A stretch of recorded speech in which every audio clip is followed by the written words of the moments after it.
Balat ng papaya na hinog, sapat na. Ito yung aking sekreto sa aking mukha. Natural na balat ng papaya na hinog. Nakakakinis ng balat. Sa edad ko na 46, nawa ng Diyos, okay pa naman ang aking face at hindi pa nagka-wrinkles.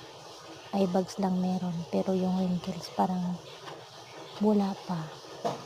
Yan ang ating sekreto. Yan ang ating pampakinis ng mukha. Hindi po yan siya makati sa mukha sa akin, kasi ilang beses ko din na naman yan ginawa. Matagal ko na yan siyang ginagawa. Hindi siya makati sa aking mukha.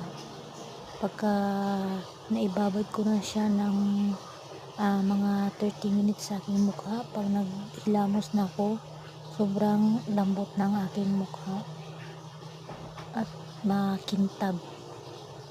Yan ang aking sikreto sa aking mukha. Try nyo din guys, para baka sakali na makatipid din kayo sa mga pampabeauty guys.